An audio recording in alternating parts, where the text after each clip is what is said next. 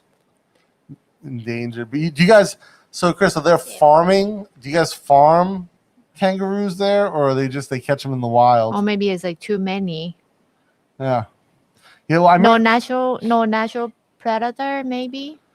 Didn't the Australian government fight a war against like emus or something, and emus won?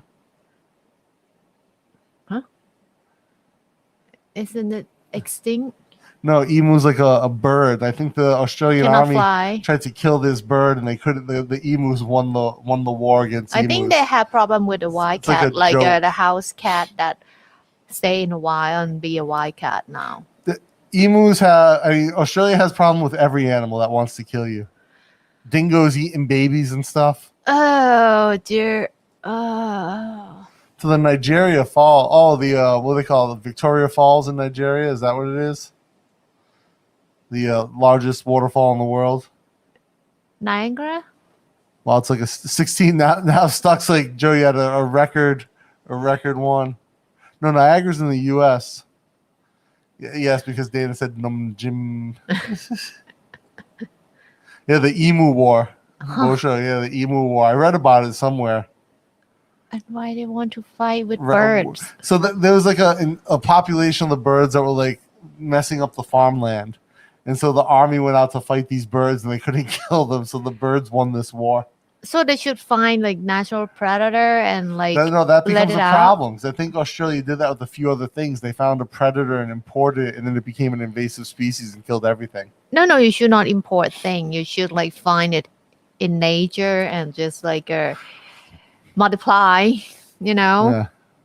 So Benja, imagine being at your chicken cart, and someone comes over and they ask you to put your num Jim on the chicken. Kangaroos are in a plague portion these days. Farmers hate them as they eat all the crop.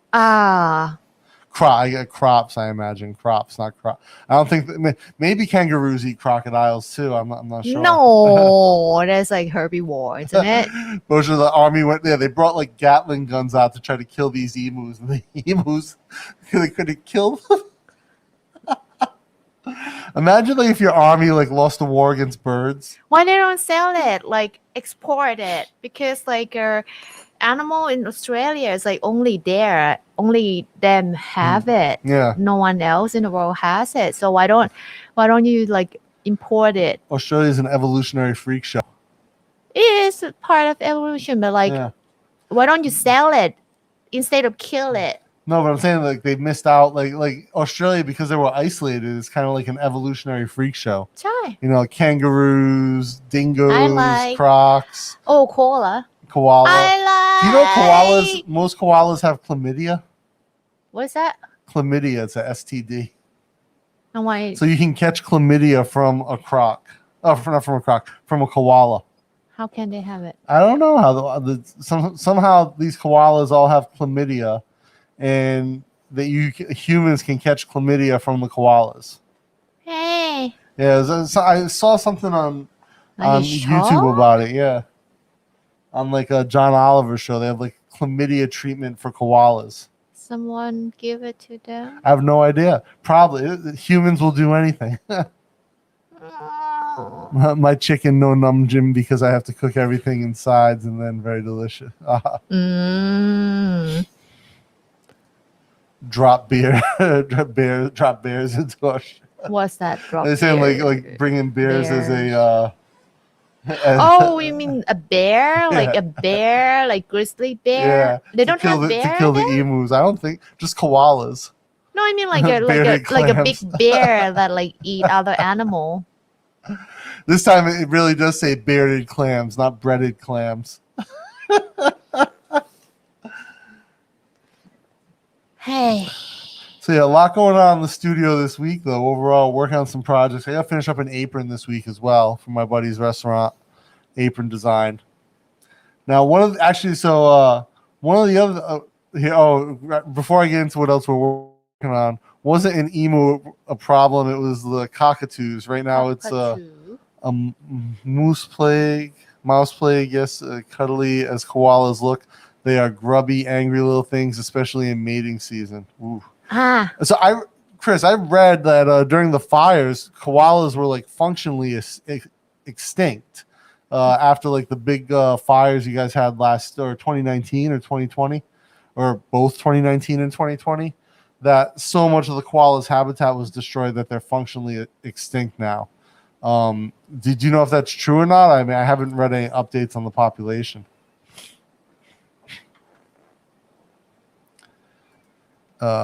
Yes, good, safe info, Dana. Jib should stick to Rilakkuma. Jib does love Rilakkuma. Yes. We have a lot of Rilakkuma stuff in the house. Cups, pens. Oh, everything Rilakkuma. Post-it notes. Don't you have a Rilakkuma t-shirt? No, they make this kid size. That's right, yeah. Jib's water cup. Yeah. Rilakkuma. And we have the cold drink cups as well with the Rilakkuma that Jib likes. So yeah, there's a lot of Rilakkuma stuff going on. But yeah, I think I read about the koalas having like essentially functionally extinct after the fires. I know that a bunch of them were rescued, but they couldn't get them back into the wild. So hopefully that's not the case. Here you go. Yeah, it knocked their population base around a bit, but they're still okay.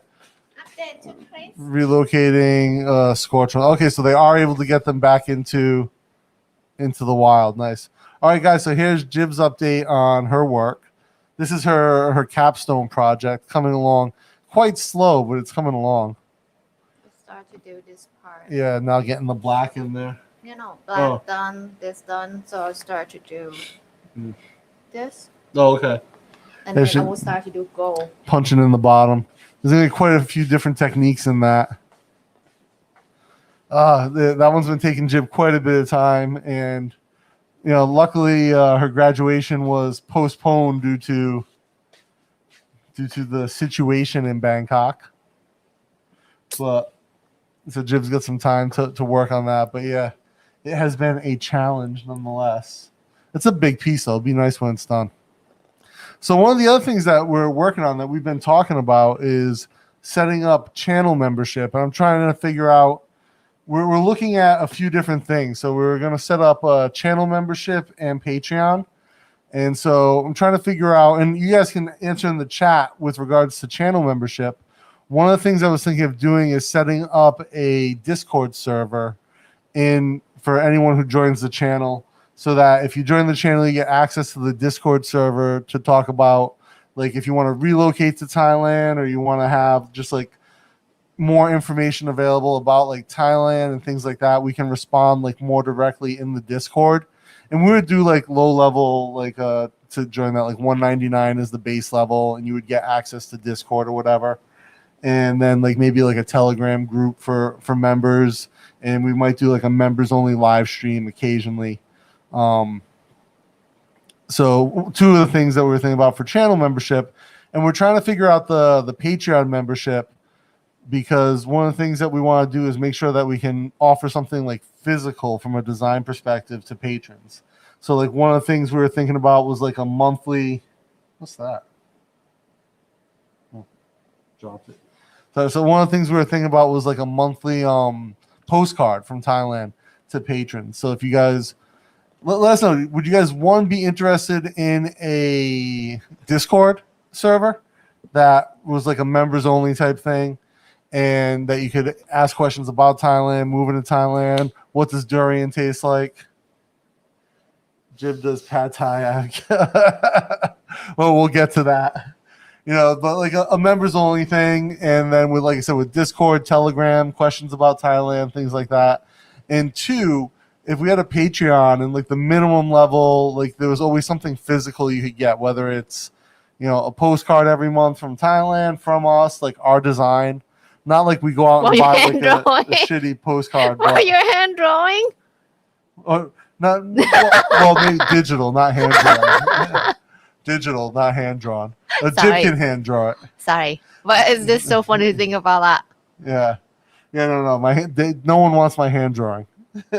Digital designs, maybe. Hand drawn, no. Okay. But you know, so like a few different things with regards to that, and you know, so that's some of the things we're trying to figure out, and then like what would higher levels of Patreon include, and go from there. But yeah, some of the things that we're kicking around ideas about. But I think the Discord server would be cool just to have like more Thailand focused, Thailand centric information out there. So like the right information about Thailand. Mm. So Jib does pad thai, I have ketchup.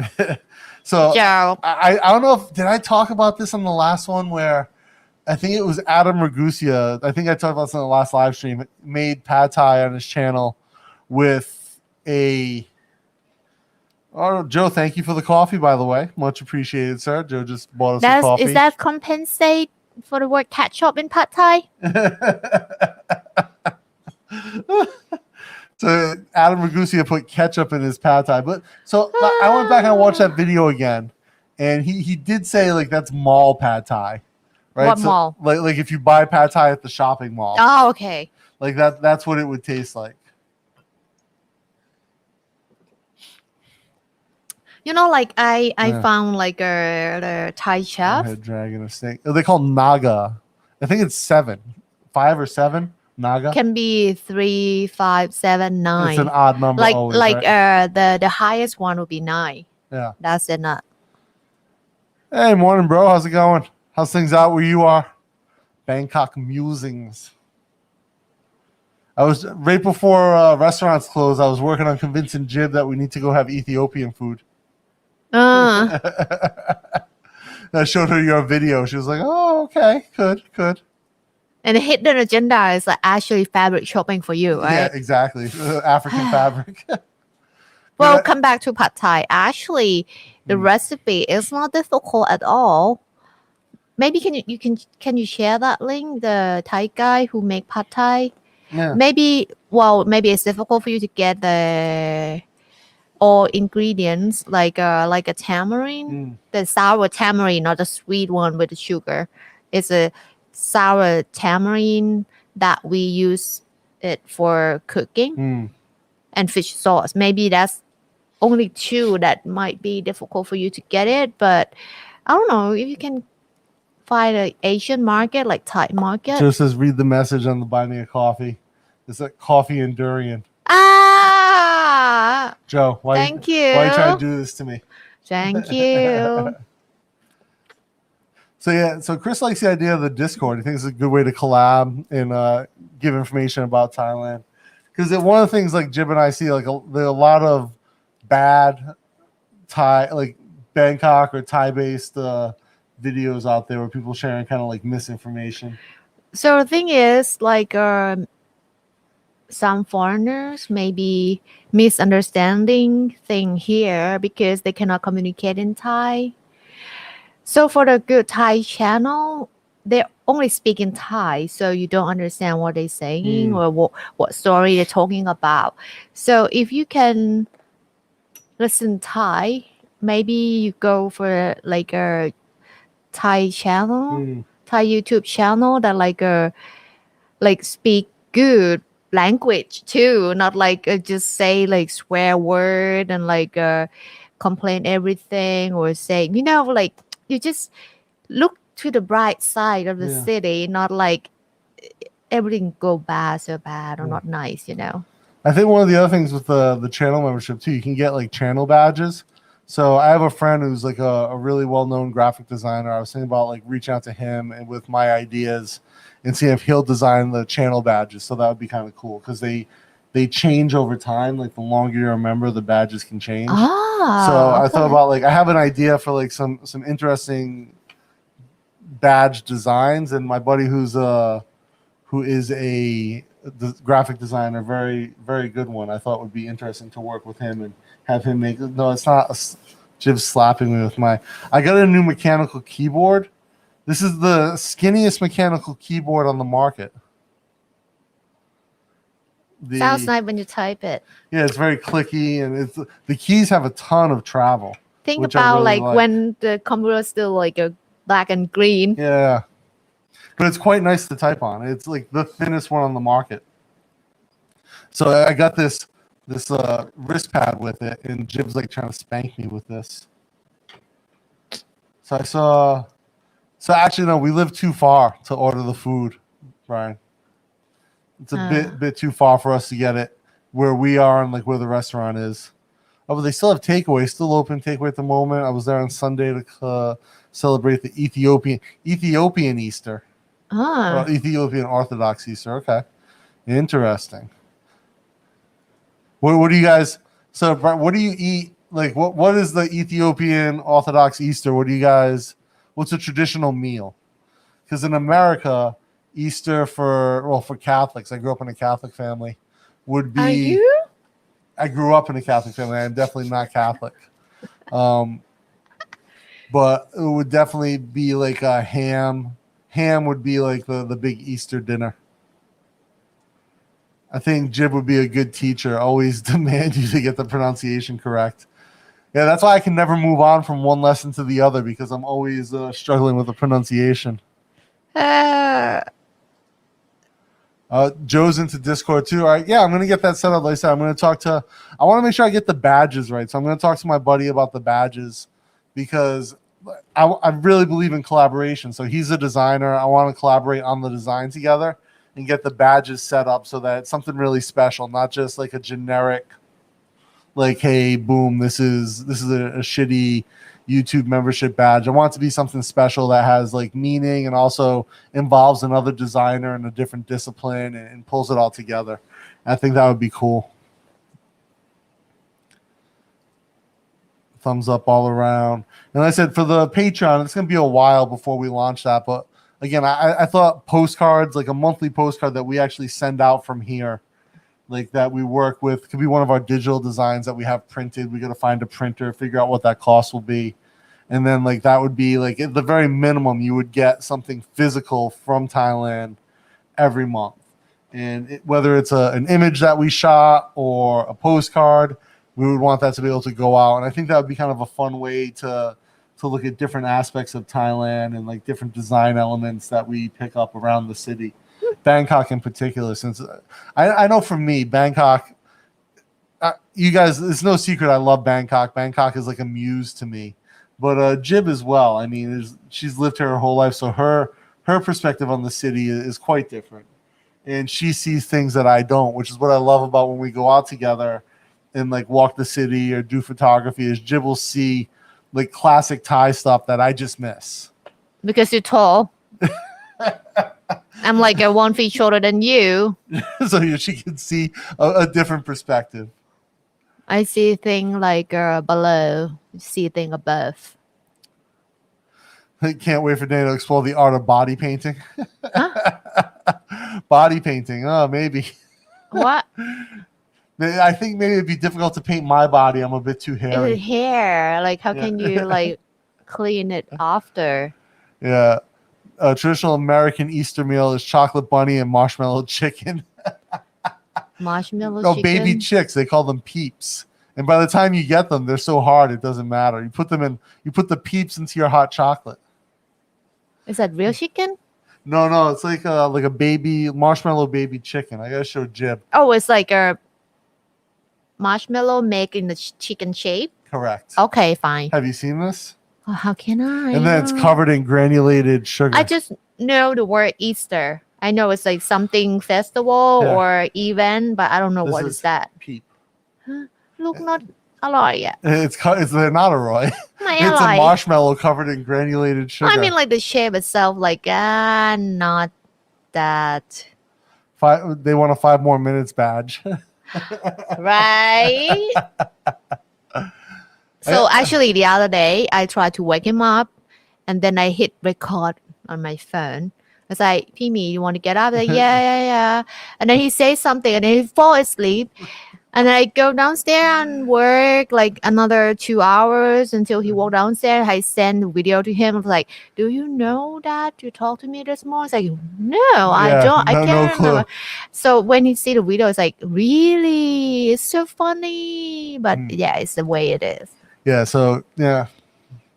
Yeah, I definitely I overslept the other day. I was up late and then Jim tried to wake me up early. I just didn't get up. But like the bad part is I'll set my alarm and then sometimes sleep through it. So if I work late at night, or like if I have a call with a client or I'm doing something late, I still try to wake up early. I'll just sleep through my alarm. Normally Jib is up before my alarm goes off, but not always. Yeah, today is Cinco de Mayo. Oh, yesterday, Cinco de Mayo, Mexican Independence Day. And actually, I was saying, Jib, we should have ordered Mexican food yesterday, and I forgot. To get French fry from Sunrise. Yes, the Mexican restaurant in Bangkok has the best French fries. But yes, I ended up getting hummus to go with my stir fry, and because I want some bean protein. And I thought their French fries were pretty good. Yeah, but I like Sunrise taco. Not like even French close. fry. Not even close. But I think for this restaurant, it's like a thicker. Yeah, softer, more fluffy inside. Maybe we'll do a Mexican lunch today. We'll order like tacos or something. I will cook vegetable and chicken. The Jib badge. Technically, it's the 4th here, but yeah, Cinco de Mayo, which is celebrated more. Yeah, it's really Cinco de Mayo for the most part. Before COVID, Cinco de Mayo was basically for young Karens in training to go out and get drunk on margaritas. And Brian loves Sunrise as well. Man, it's actually, the food's not bad, but I'll say like Jib and I, like their French fries are the best. And then sometimes Jib will get the pie from there. Some of the locations have pie, which is weird, like tacos cherry and pie. Yeah, cherry pie, blueberry pie. And they do a whole like vegan section. They have like the Wonder Meat and everything, but I actually prefer just the vegetable. Like if I'll get a burrito, I'll just get like a veggie burrito. I don't necessarily need the Wonder Meat in it. My kids can never get enough of the tacos. Plus, they have gluten-free options. Yeah, they have gluten-free. They have vegan. They have pretty much anything you could want as far as like dietary options. I am upset though. They used to have a vegan potato-filled burrito, like potato and corn burrito, and they got rid of that filling for the burrito, which I thought was like really nice and starchy. I think there's a laugh at the Karens in trading. Come on, you guys know it's true.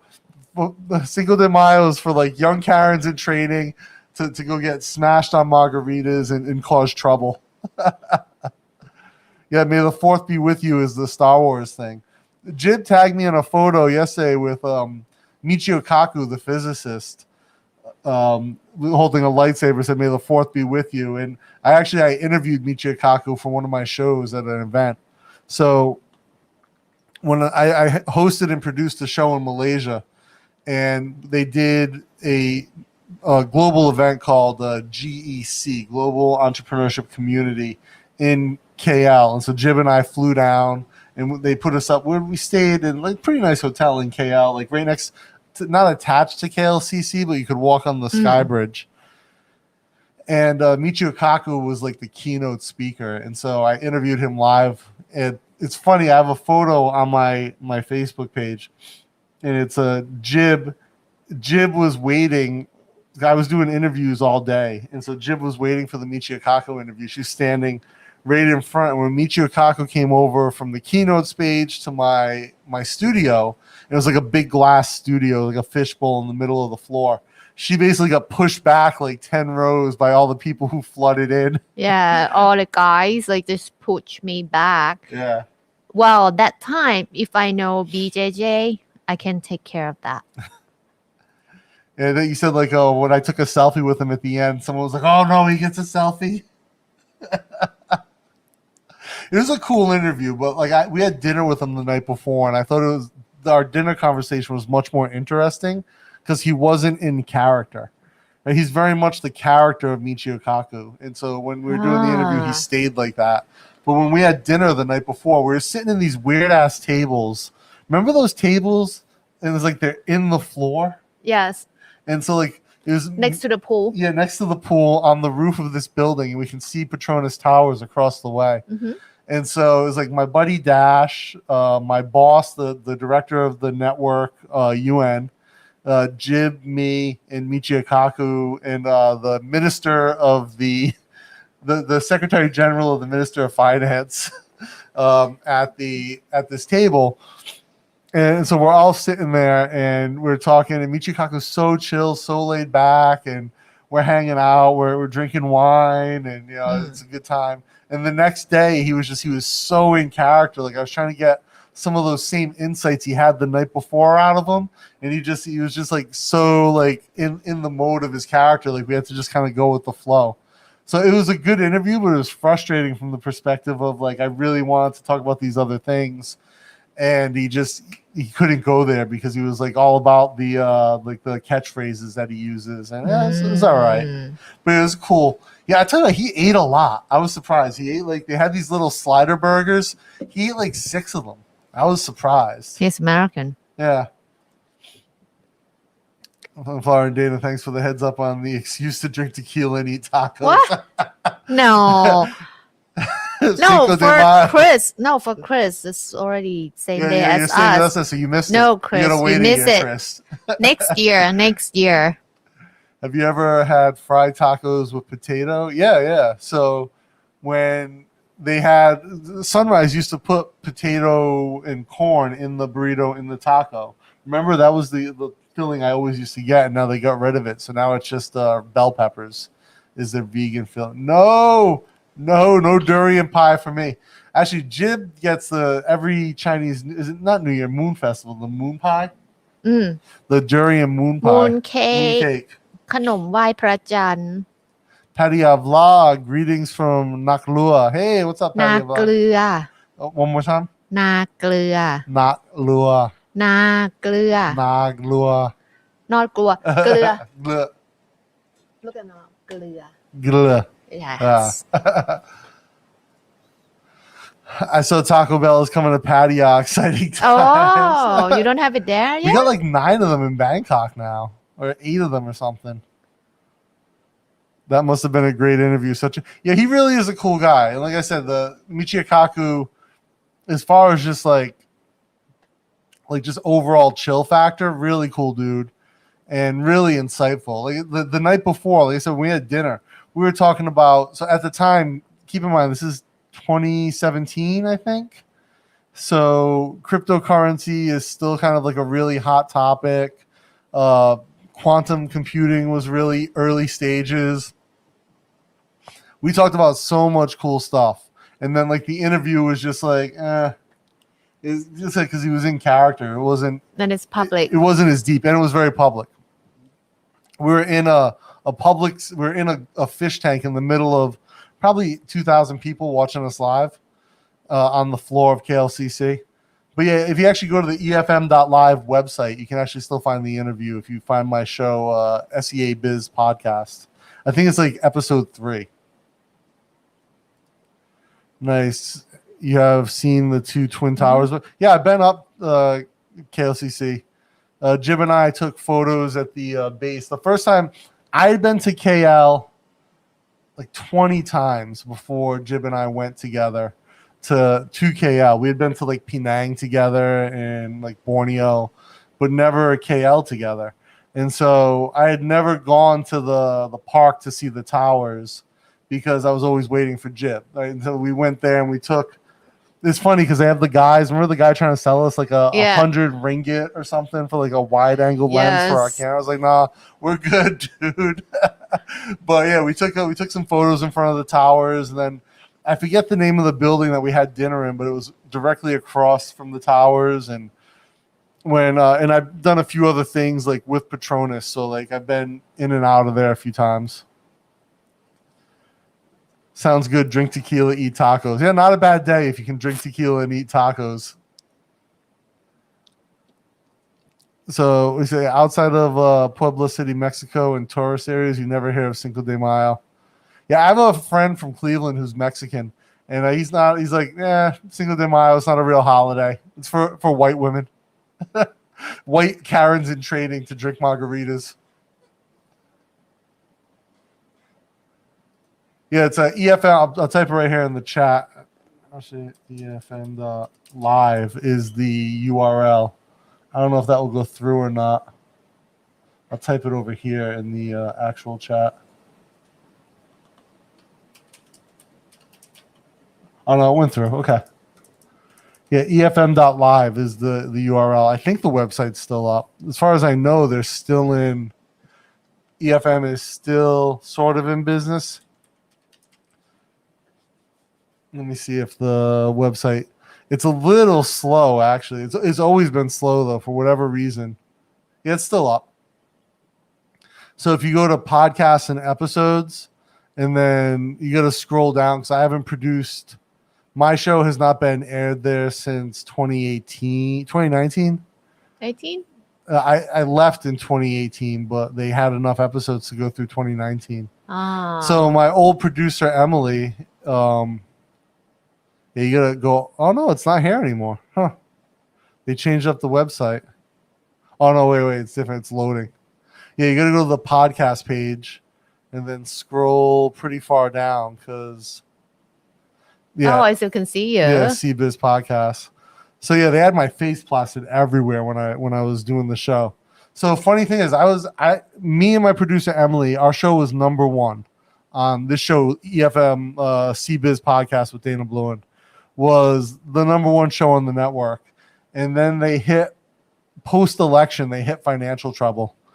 And that caused, that unfortunately meant they couldn't afford to fund the show, which was expensive for a number of reasons. Not just that they were paying me and paying Emily, but we would fly to a different country every month and record live.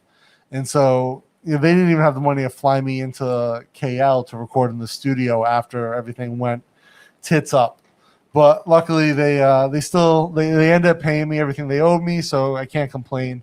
And actually, I'm been talking to Emily, my old producer, and I'm going to make a video on the channel about EFM because it was an interesting time. I think we made a great show. Obviously, it was, like I said, the #1 show. Even after I left, for like a year and a half, they went to talk with one of my friends who owns an advertising agency, in Malaysia, and they told her that my show was still the #1 show for downloads. This is like a year after I was gone, so it was a popular show.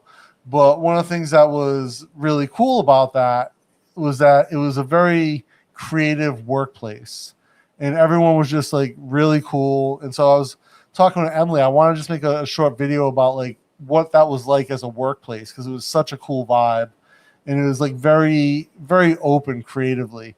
And I messaged UN actually and asked her if she'd be in the video, and she said yes.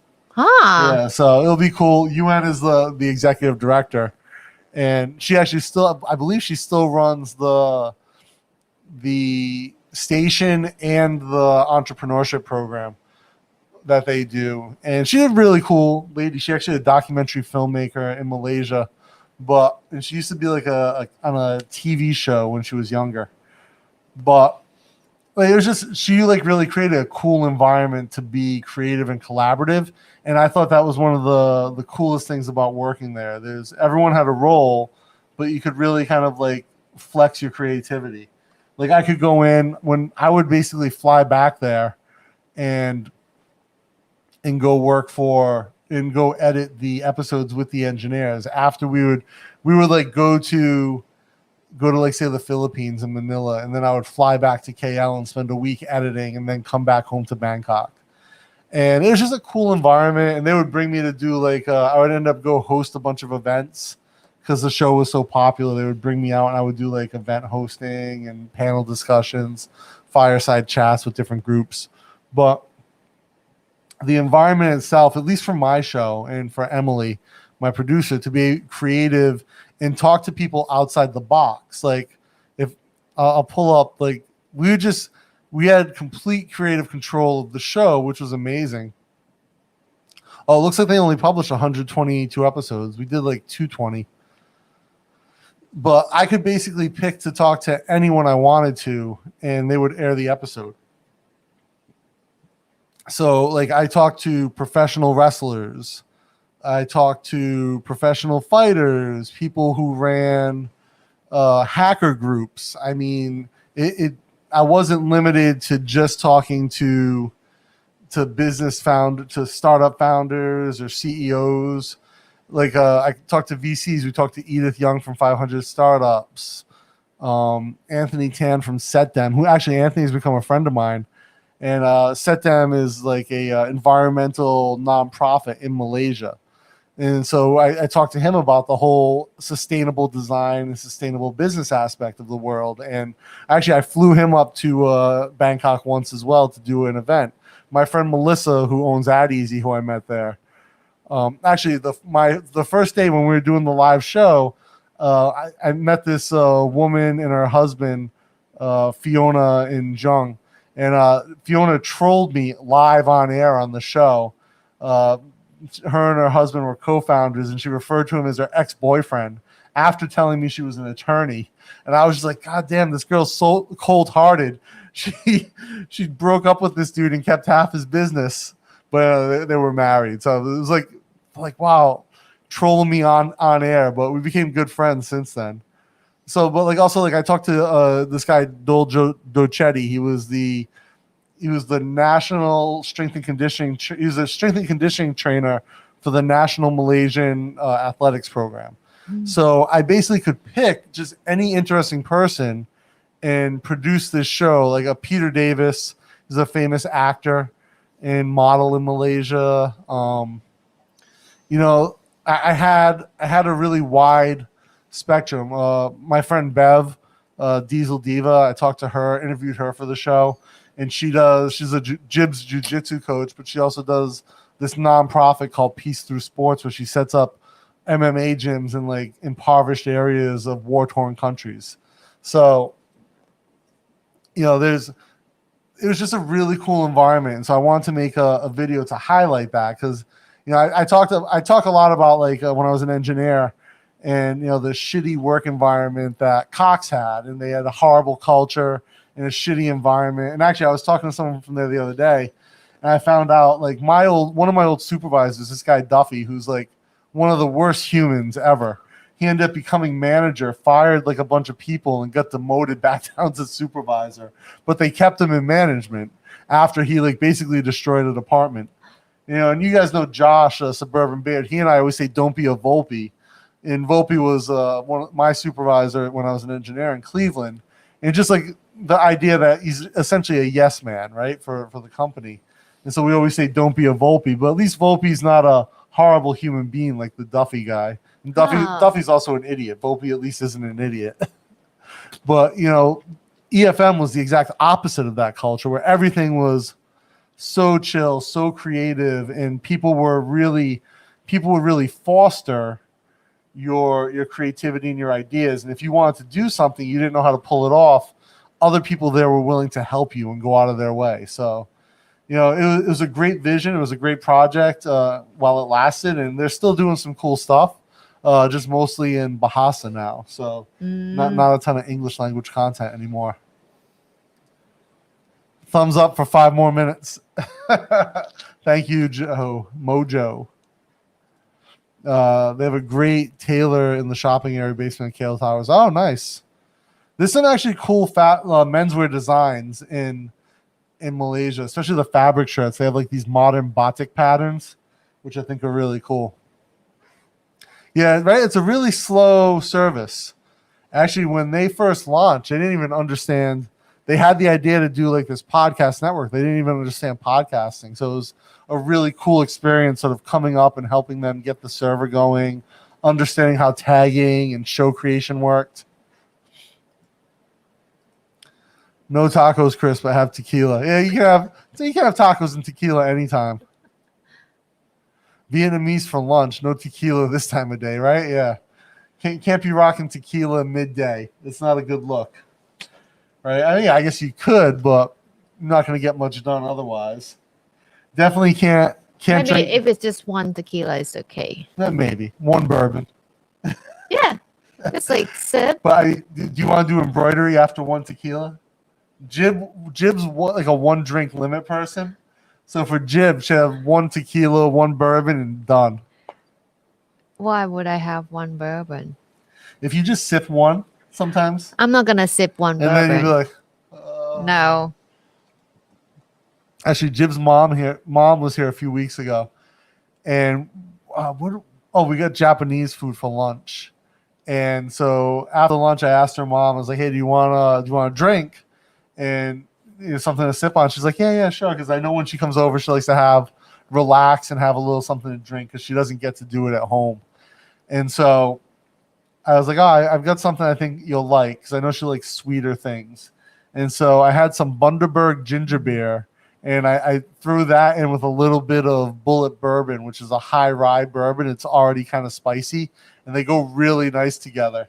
And so Jib's mom, she sipped and she really liked it. Yeah. And so she sat down we have like a rocking chair that we sit down to relax in. So Jib's mom sits down in this rocking chair and just like start sipping this and just like relax and like almost passed out in this rocking chair. It's hilarious. That's a good combo though. Bullet bourbon and Bundaberg ginger beer because the spiciness really complements each other. Really good. Jib, you need to try Grand Mariner. If you only have one, that's the way to go. So Grand Mariner tequila? What is it? I think it's tequila.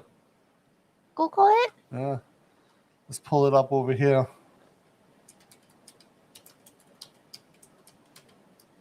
If I could type. You cannot drive, you cannot type, huh?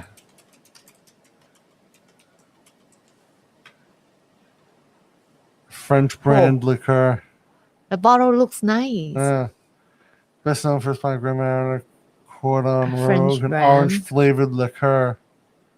1880 by Alexander, made from a blend of cognac, brandy, distilled essence of bitter orange, and sugar. Oh, it's 80 proof. Not bad. Strong. Is it available in Bangkok, Pascal? Do you know? Should not. It might be. I mean, Villa has a pretty good selection. Oh, I don't know. Maybe. No good Thai restaurants here, and so it's Vietnamese next down the list. Is that the one that you said just opened, Chris? The Vietnamese one? Yeah, a good Thai restaurant. I would think that Australia, because of proximity, I would think you guys. I make this mistake, and Chris is always just like, nope, not the case, not the case. What? But I always think like Australia should have like a lot of cool Asian stuff. Yeah. Because of proximity, and he's like, no. Really? Yeah. Like I have like 2 of my friends there, and I think they know like other Thai girls who live there too. Sorry, I don't know. I'm in Canada. That's all right, Pascal. I'm gonna Google. I'm gonna see if it's at Villa now. But unfortunately, alcohol delivery is illegal in Thailand now. You have to go get it Yeah. at supermarket. Yeah, I mean, just because it's an age verification thing. So I'm sure eventually they'll work around it. But I used to be able to get bourbon delivered. So if I wanted a bourbon, I knew that Villa would have it, and I could look it up. But the nice thing is they keep it on their website, so I can still check if it is available or not. So I can see at least if they have it in the store, and we can go pick it up. Oh, they do. Yeah. $16.90, not bad. จริงเหรอ? What does it usually cost in Canada, Pascal? It's about out of stock จ้ะ No, because they can't deliver it, so they just out of stock every alcohol. So like they just show what they have. Chai. That way you Okay. can't order it, but you can see that they have it in the store. So you just go to like some branch and find it. Yeah. So yeah. So they have it, Pascal. So yeah, we might. There's a couple interesting things I can make with orange liqueur, for sure. No. Oh yeah, that's the one that just opened. I'll bring you to about. Oh, nice, thank you, Pascal. Appreciate. Did you have to try Red Ant? It's a Kanazaki and Alabama Slammer mix. อะไรอ่ะ? I don't even know. What is that? I think it means kamikaze. 2 drinks. Oh, it's a drink? Yeah. Okay. Mixed like cocktails. guys, I'm not really drink, you know. If I drink, you know, like actually alcohol is not good for your liver. And I think Jib gets the Asian flush, where she like turns red when she starts. Yes. J7 Bundaberg ginger beer quality Australian product. Hello from Brisbane. Hey J7, how's Brisbane? Yeah, we love. I don't know if you saw our root beer video. Australia. We did Bundaberg. We tried Bundaberg root beer in our root beer lineup. We actually love the Bundaberg products. The ginger beer and the root beer are fantastic. And the lemonade is the third one. Is that right? Yeah. I think we had all three. Yeah, I think we tried the lemonade, but like it's not something we can often get. But almost always can get the ginger beer, and then almost always can get the root beer. But not the lemonade one. Yeah, not the lemonade. But that's what that ginger I got beer. it from like a import here, like a gourmet supermarket. Yeah, there's like one or two on the shelf. But yeah, I'll tell you, that ginger beer is out of this world. The best ginger beer I've ever had. Craig, pronounce. I can't get. So now you get correct from English too. No, I think not just French. from Thai. I think it's French. Oh, okay. Pronounce Grand Marnier everywhere in Thailand. Oh, this is how Thai people pronounce it. Huh? Grand Marnier, or maybe it's Marnier. I definitely am not pronouncing it right. Whatever, Craig. So I appreciate you not getting triggered. No, but a few Asian restaurants have under the table menu. Oh, okay, nice. Same in America. Like if you go into a legit Thai place, you can speak a bit of Thai. They'll hook you up with the real menu. Yeah, if you go to Thai restaurant, just start with สวัสดีครับ มีเมนูอาหารไทยไหมครับ Yeah, and I've been with a Chinese friend before in Boston, and all of a sudden a different menu comes out that you don't even know exists. And like for white people, they give you the picture menu at the Chinese restaurant. You just point. You show up with a friend who speaks Chinese. In Boston, most of the restaurants are Cantonese. So one of my friends who speaks Canto would roll in with me, and it's like whole different option of food. Yeah. So I think it's same, you know, like if I go to Japanese restaurant here, and it was like a real Japanese restaurant, they're just like all like Japanese words on the menu on the wall, and it's just like okay, have the other menu that have a photo, so I can just like okay, pick from that. So you said not cheap, like $35 to $40. So it's about the price is right for what it is here then. Yeah, because of the import it's about tax. import and like a shipping cost. It's not bad to get it here. Yeah, it's on point. Yeah. No, dollar. He said Canadian or US. He's in Canada, so I'm assuming Canadian. And how much it's for like it's almost conversion? 1-to-1 at the moment. Okay. Let's take a look. Yeah, but I think they're usually pretty close anyway.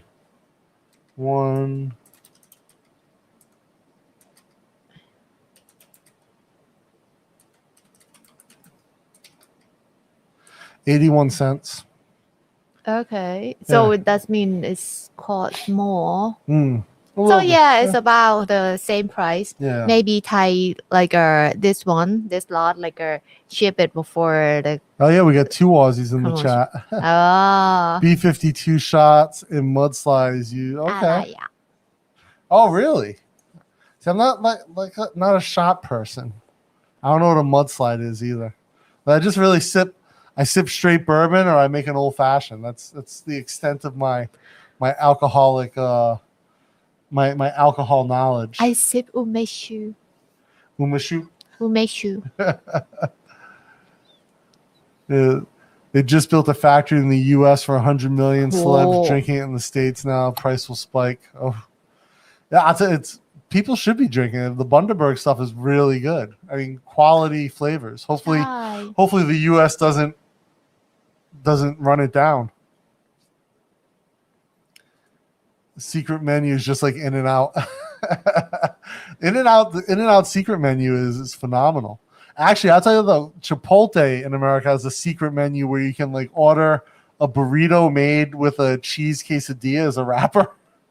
It's the most American thing ever.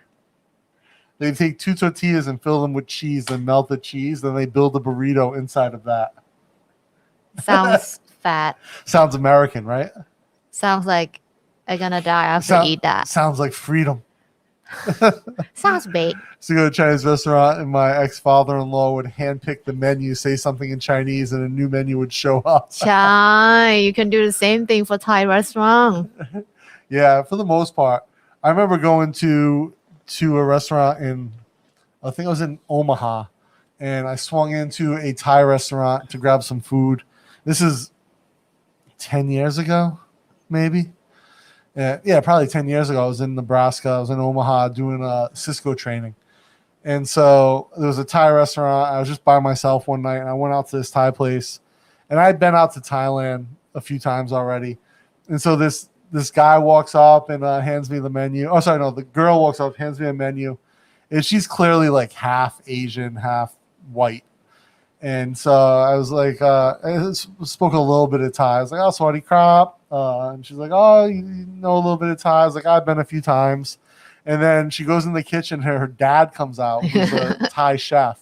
And he's like, oh, you've been to Thailand? Where have you been? What do you like to eat? He's like, give me that menu back. And he just said, sending food out to me. Like all stuff you would get in Thailand. Like I'm getting somtam. He's sending chicken out, beef, like all this different stuff coming out. And then he actually sends out mango sticky rice at the end. And he comes out, he's like, look, I know these aren't mangoes like in Thailand, but he's like, we do what we can. And, you know, mangoes in America are a little more bitter, a little bit more sour. And even when they're sweet. But yeah, it was just a great experience.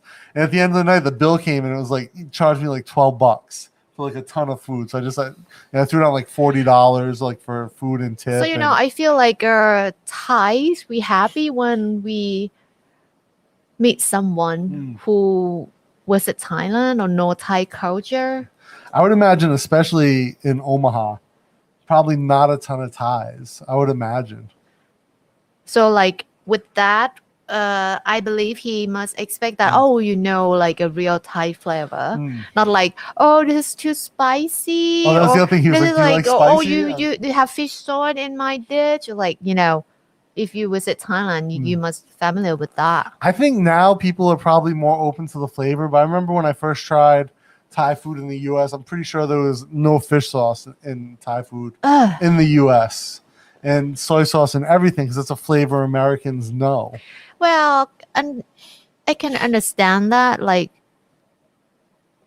because you have to sell food to people there who live there, who has like their own style. What? I have one time in a Thai restaurant in Rhode Island, I had pad Thai, and it had pineapple in it.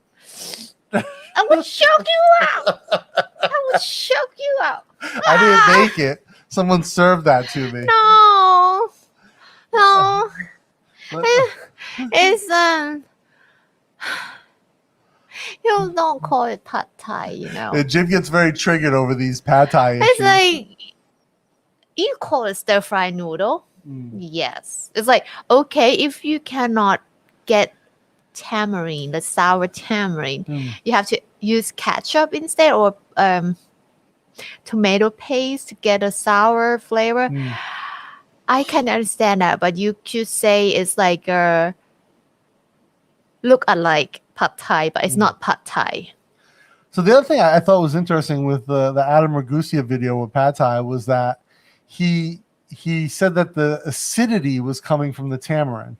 ใช่ Where I think of the acidity in pad Thai as coming from the lime. We have sour tamarind. It's different from the one that you eat from the bag. Oh, okay. It's different. It's like we call มะขามเปียก มะขาม is tamarind. เปียก is like wet. So that one is like unshelled tamarind. Sour.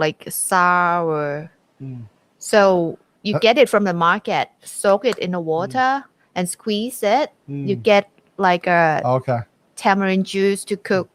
Joe's asking about the General Tao's in Bangkok. What is that Tao? The General Tao's chicken we order from. I like that one. Happy Panda. Yeah, I like that one. Yeah, so Jim ordered it. Maybe order for Jam. She must like it. Yeah. Okay, I know what we're getting for lunch today. So no, I did fried chicken. I will cook. You can cook green for curry. Dinner. You can cook for dinner. So yeah, we have General. They do General Tao's. Jib really enjoyed it, and obviously I didn't eat the chicken, but I tried the sauce. It tasted like the sauce from back home. That flavor is quite close to ผัดเปรี้ยวหวาน I don't know that. It's a Thai dish. Well, we cook it like a sweet and sour with like, but not sticky sauce. Or ไก่ผัดเม็ดมะม่วง cashew nuts with chicken. It's a common dish.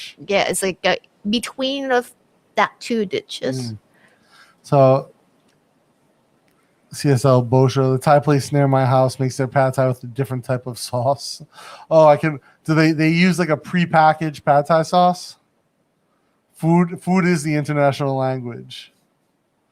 I would say like, oh, so actually I have a funny pad thai funny Thai food story. I was in KL teaching a innovation workshop with my buddy Dash. And he wanted to bring me out to dinner one night, and there was a vegan Thai restaurant it was a vegan restaurant. We didn't realize at the time it was Thai until we got there, and the sign was like Jaidi or something like that.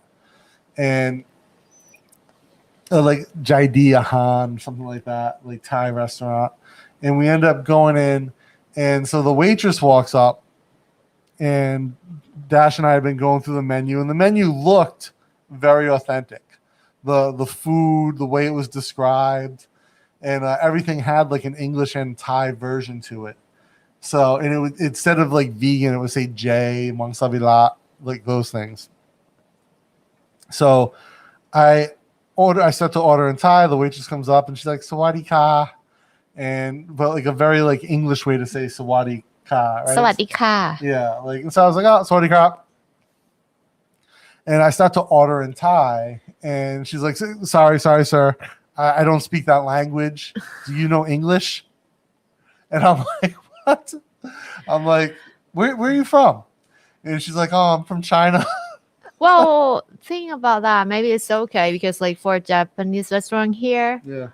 I think none of them speak Japanese. True. It's like not on like a Prampong or Tonglo, you know. It was like, just kind of funny to see to have her like come out and say Sawadee ka, like the menu being Thai and everything. No, it's like, you know, Japanese song here, they're like when you come in, it's like irashaimase.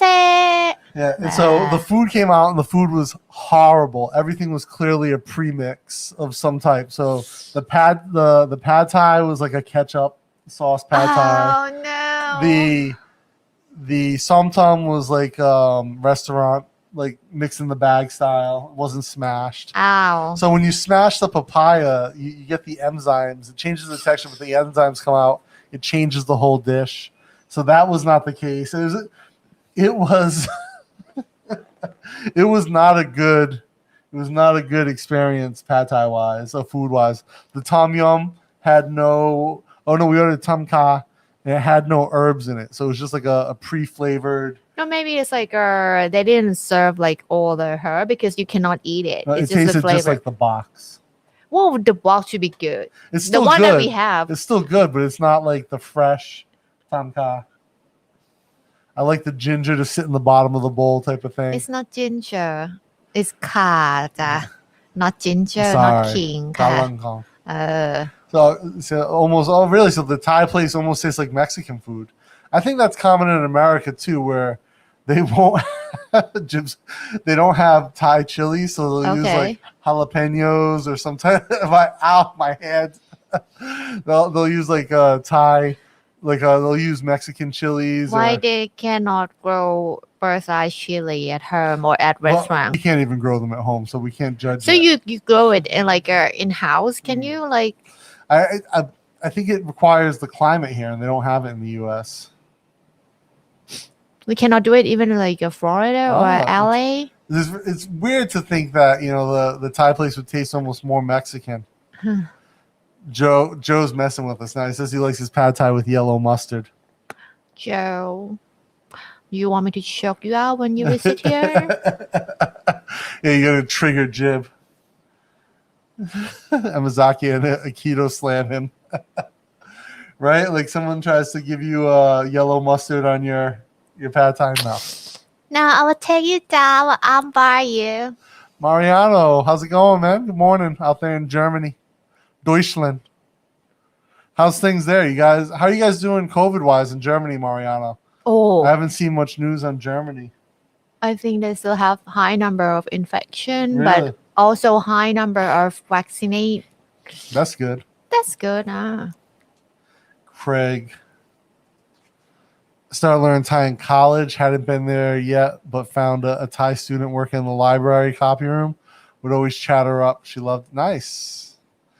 It's a good way to do it. Learning Thai in college? So he learned Thai in college? Who teach you?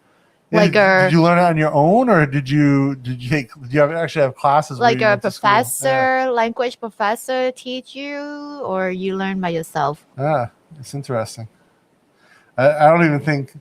I think the only foreign language offered at my undergrad school was Chinese. Oh, Chinese is a good one. Because they had a lot of Chinese students. 6% have 2 shots, 23% have 1. Oh, well, nice. at least like one shot still give you immune. Yeah, so there was a study something. that came out yesterday said AstraZeneca 1 shot improves immunity by 96%. 96.5. Yeah. But it's in Thai study. Yeah. Thai population. Still new cases in the thousands every day. Yeah. We're in the thousands right now. Today, 2112 for Thailand. Yeah, I think because it's now it's going to the community. It's like not community. It's like the pack community, like Klong Toy and other like the same type of a clouded community in Bangkok. So we have a lot of number every day. Oh snap! Cassettes in my VW tape player, Auto Thai. What is that? It's like so. I used to have they used to have in America they call it Rosetta Stone. Oh, Volkswagen. VW Volkswagen. Oh, okay. Yeah. Oh, from that time cassette. I think Jam doesn't understand what is cassette. Yeah, no, she has the. I was trying to get that piece 3D printed for her Walkman. Still can't get anything that will print small enough at a high enough resolution. But yeah, so oh man, yeah, I remember Rosetta Stone used to sell. There used to be a whole foreign language. So this is back when there was bookstores in America. You would go to a Borders and they'd have a whole foreign language section, and they would have boxes, and the boxes would have cassettes in them. And the boxes looked like a book, so you would open it up and there'd be a book plus cassettes. Okay, that's good. Oh, Craig, nice man, getting your second shot tomorrow. Awesome. Oh. Yeah, we're still months out. So you can, I guess with the app now, you can actually schedule your vaccine. Yes, but they said, please, this round, give the queue for the all citizen and the people who has underlying disease. Okay. The 7 diseases. Maybe you can get it. Why? Obesity. Oh, really? Is it obesity listed? Yeah. I'm heavy enough. Maybe I should try. Big enough. Astra and AU is 2 shots. Maybe new recipe. Oh. I think Astra was always 2 shots, but they were saying the 1 shot is already really provides a big boost to immunity. So the thing is, this is Germany. Oh dear. That's rough. Yeah. Cassettes in the 80s. Yes. Mine were in the 90s. I had some I was around in the 80s, but 8-track. Mojo, I miss my 8-track. So in Thailand, what is 8-track? It's a type of cassette. It's the same. It's the one that you want to listen to the first. You just put it on a pen and you swing it. No. They were big. Oh, I don't have. There's a continuous. I think my grandfather has it. Yeah. There's a continuous loop of tape. I think he might have it. Actually, my grandfather graduated from US. Really? Yeah. So you can see how it's rigged up here. Yeah. So it's continuous. So it's always spinning. I remember when I was young, I saw something like this at home, but I don't know what it is. And it's of course broken. Oh, look at this 8-track. But yeah, supposedly people really like them. Actually, he has the one with the round like black ditch. Yeah. The record. And a throwaway, like a what called what board? Like vinyl. No, like I mean frisbee. Yes. I'm sure he was super happy about that. Now he passed away before I was born. Oh. Yeah, 8-track. There. Media is a strange thing, right? Music media specifically is a strange thing. I used to have tapes. But this is what I wonder about Thailand. Oh, I still have it. In America, like you'd leave your tapes in your car and they would in the summertime they get ruined. So I'd imagine tapes were always getting ruined in cars in Thailand. Oh yeah, of course. From the heat. Everything melt. Yeah. Actually, I saw someone post a video the other day on TikTok.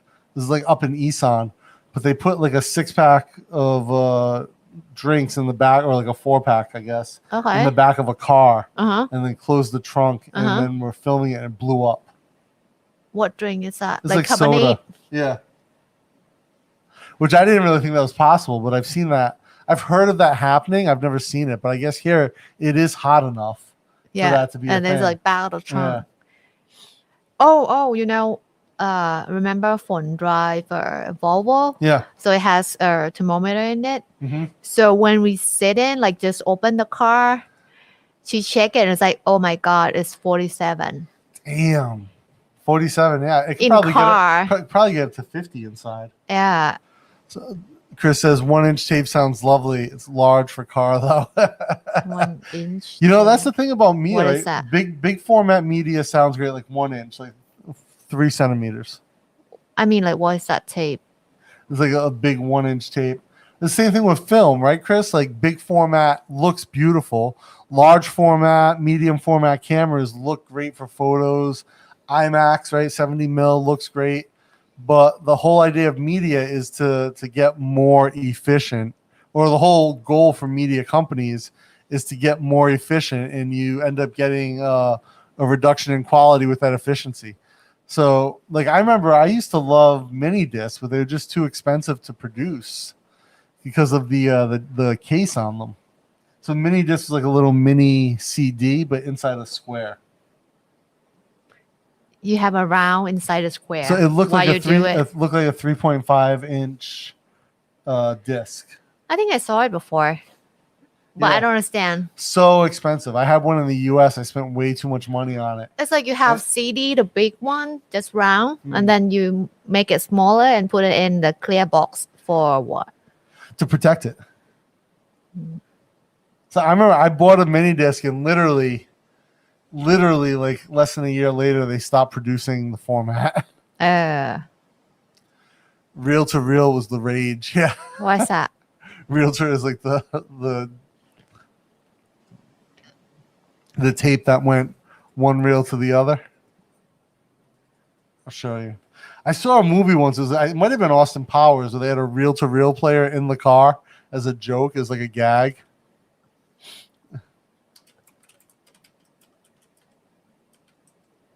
This is reel to reel. Oh, it's a from the Conjuring time. Yeah. So I remember I got the other good thing about mini disc was at the time, if you had a CD Walkman, it would always skip when it moved, but mini disc didn't, right? Because it had the caddy, so you put it in and it was fixed. It was way better format. Oh yeah, Mariano misses his. I forget how when is the last time that I used CD. Yeah, we don't even own any physical media. Everything's digital now. Yeah, I don't think we have any. I absolutely agree that most people these days have never experienced a big picture, big audio to realize how bad MP3s are. So I'm going to argue, right? It's not that they're bad, Chris, because MP3 obviously it's a lower quality, and you don't get the same spatial effects with digital. But I think music today is made for that format.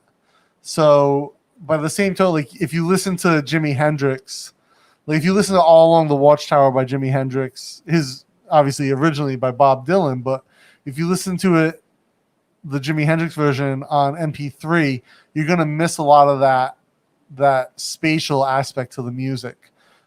There's no fullness to it, right? Whereas if you were to listen to like a Future's Mask Off or some other type of like trap song or mumble rap today that was recorded today on an older format, it's going to probably sound horrible just because it's recorded to be optimized for a digital format, or it's produced to be optimized for that digital format versus previous music. So I think, in a lot of cases, the music matches the medium of the time, I think.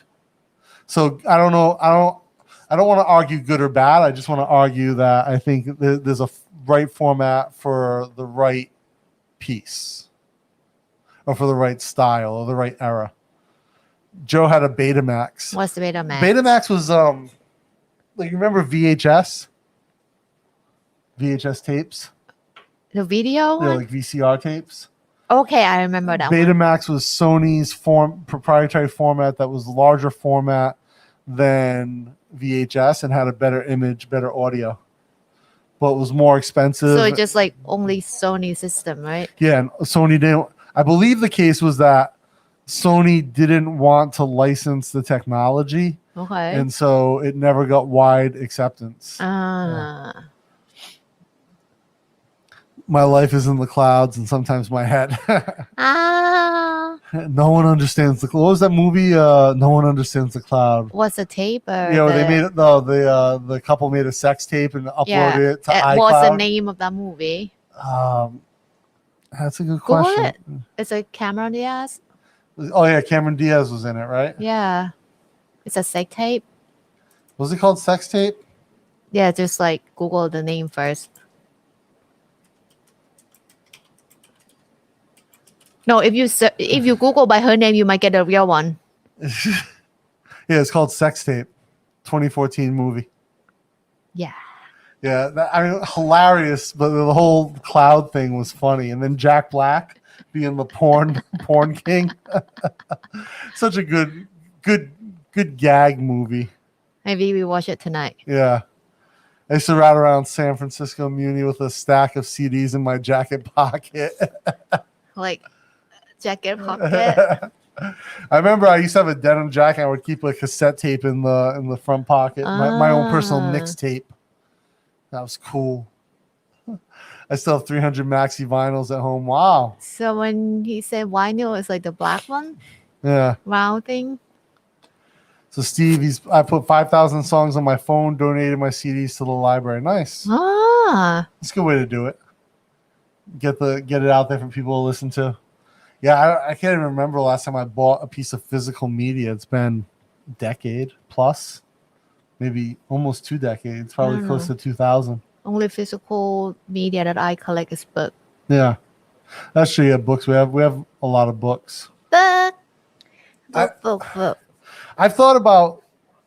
I've thought a few times about getting a Kindle, and just like maybe if I ever go back to the States, I'll order one and then carry it back. But the shipping on the Kindle is insane. Like to get it here, because I looked at buying the paper white. I like to touch the book. Well, so you mostly buy pattern books, right? Like craft pattern books.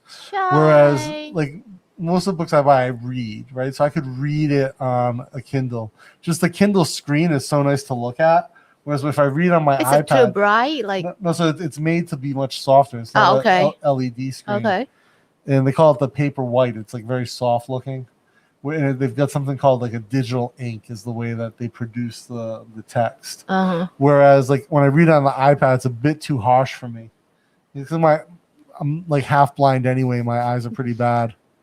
And so that's always been a challenge. But yeah, I used to have the original Kindle, which I loved, and it ended up it was in my backpack and got stuck in the rain and died. Poor. Yeah, like years ago. But yeah, even the original Kindle was amazing. But yeah, such a difference to read on an actual e-reader. And then one time, actually, I was at not Kinokuniya, B2S when they were still in Central World. Next to Power Buy. Yes. And they had a Kindle on display for like $1,000. 30,000 baht. No. And it's like less than 10,000 baht if you buy it from Amazon. So I was looking at it and I was like, oh, I was like, they have the Kindle here. This is interesting. I was looking for the price and it wasn't anywhere. No. And so I asked the girl and she was like, oh, 31,000 baht ka. Uh, I was like, oh, no, thank you. I don't even want to touch it now. I feel dirty. So James asks, where did we meet? We met where all good nerds meet, online. Basically, yeah, Jib and I met on online dating site, and that was we started to chat on there. And oh, you're not gonna tell the second story? The fake story that Jib met me while I was working on Soy Cowboy. You or I were. It's funnier if we say I worked. No, but in reality, we met online where all nerds meet, and met up a few times for dates, and it had really good chemistry. And actually, our first date and our second date were like 10 hours apart. And yeah, I think we hit it off, and things kind of snowballed from there. But yeah, online, where all true nerds meet, James. Either that or a Star Trek convention. And since there's no Star Trek conventions in Thailand, no. we met I'm not online. Star Trek geek. Sorry. Last word. I'm science geek, but not Star Captain Trek. Fantastic and Brown Dirt Cowboy. What? I don't even know that CD. I'm gonna have to Google that. Captain Fantastic. What's that? It's obviously a band or something. I'll Google it. Oh, I don't know. Joe says I have a Kindle, but I love books. Yeah, I love books too, but I also like to save space and be able to travel with a lot of stuff. And the Kindles now allow you to keep a lot of notes. So that's one of the things that the original Kindle I had, you couldn't. And now they have a lot more functionality. Do you have the paper white, Joe? Jib's going to bring... This is the latest one that I got. Is it new? That you got or someone got for you? Someone got for me. Yeah. That's what I remember from that show. I was like, that's where I remember you from. Huh? CSL Bo show. That's where I remember you from, that show on Soy Cowboy. He's talking about me. What show? Is it joking? Because I said, okay, when I worked, dude, Elton John. Okay, relax. Okay, I'm gonna download it and listen to the whole thing. I'll binge it. I am an Elton John fan. I know his name, but I'm not really remember his song. I only know a few of his songs. Rocket Man, obviously. What word? I hope you don't mind. Is that his song? Or do you remember from The Rock, where Nicolas Cage is like, "Are you an Elton John fan? You like that song Rocket Man? Because that's you. You're the Rocket Man." And then he launches the rocket. I remember that line, but I can't remember. I don't know the song. I have a pocketbook or a Kobo. Kobo. I've seen Kobo before. What is Kobo? It's like a Kindle. Absolutely, both have their place in the cannot industry. be this type, Yeah, like you can touch. So this is like a pattern book. Open the book and you can see here. This one's so graphic. I mean, there's a difference between that and just something normal on ebook. So they both have their place in the industry. It's just what you personally like most. As noted, some are made for digital. End of the day, listening is either BKK FM or something on Tascam. Kindle now with a built-in front light, back ad supported. Do they have the non-ad supported too, right? 65 USD. Nice. Yeah, they're not horrible in the US. It's getting them here. That's to get it here. Get it from here. When they were it's $1,000, like what? What? Oh yeah, Kindle Paperwhite. Kindle Paperwhite. Is that pink? Oh, they have a plum. 32 gig without ads. Out of stock. Yeah. Well, for Amazon to be out of stock on something, I'm a bit surprised. I am surprised. Maybe people read more because they stay home all day. Yeah. So this is the Kindle now with built-in front light, black ad supported. Temporarily out of stock. They're all out of stock. Wow. And so they have the Kindle. Is the Oasis the new one?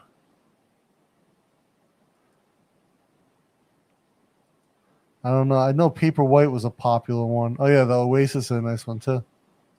All out of stock. Wow. That's wild. The question is that people buy it more or they didn't make it anymore. Probably they still make it. I'm sure that they are super popular. I'm sure the biggest challenge is is getting the maybe some of the material now. Okay, maybe.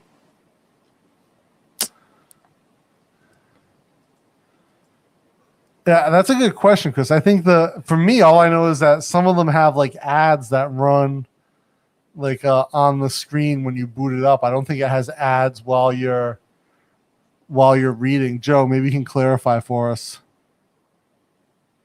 Yeah, chip shortage, Cody. That's what I was thinking. All right, Cody, what's going on, man? Thanks for coming by. Chip shortage. Yeah, I think there is an issue with like getting the material for chips. I think from where? China? Well, the raw material for chips usually comes from Africa or South Asia. Palladium, things like that. Yeah.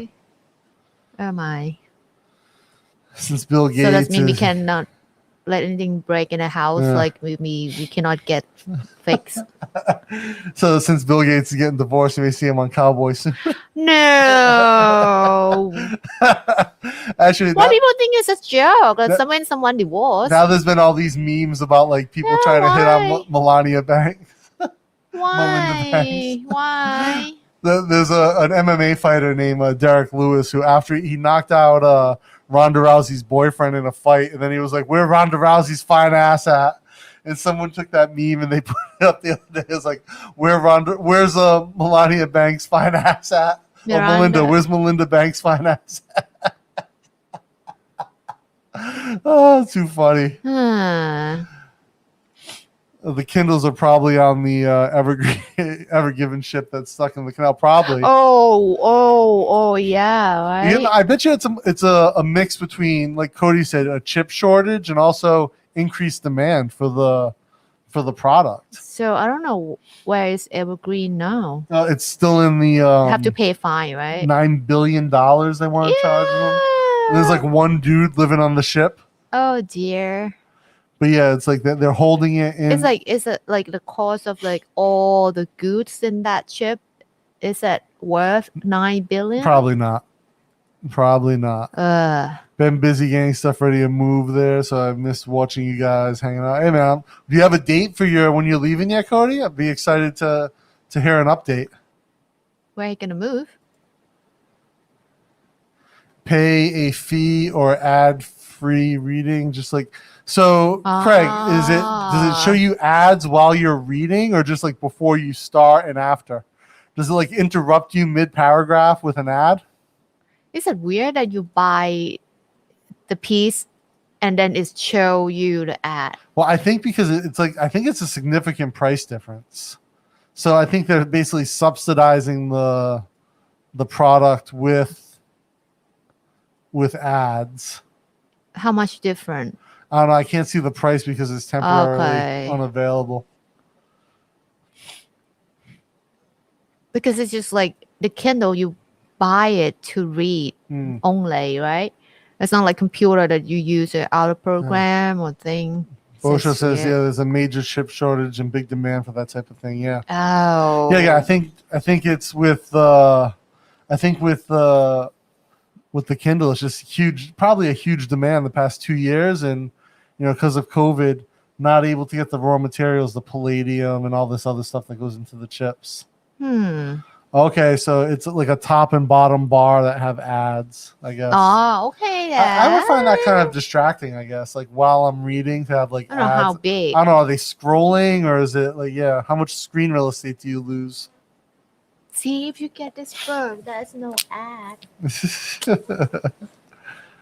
I'm gonna look at flights tonight so I can finish filling out my TRV's application, but sometime around June 10-ish. June. Okay. Nice, not bad.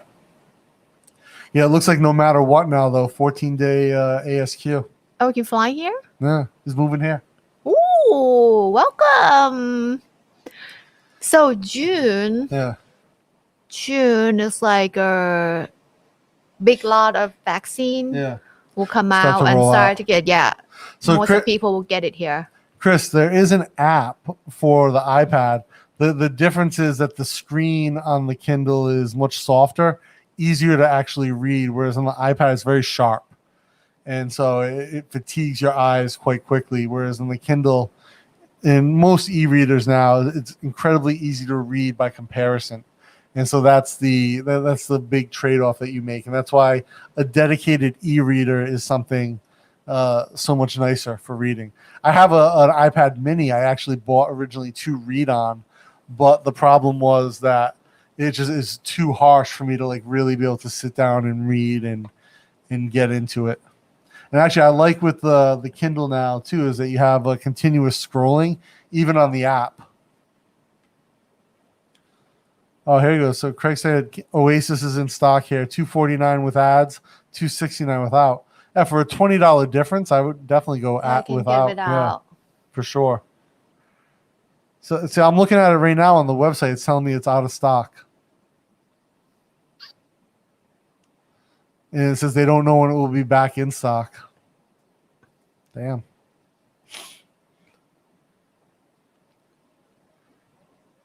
Strange that it shows in stock for you, not in stock for me. Maybe it's just because of delivery. My FirePad was $79 with ads, $129 without. Okay. That's big difference. Yeah. Best reader is the paper white. Oh, really? Nicer than the Oasis?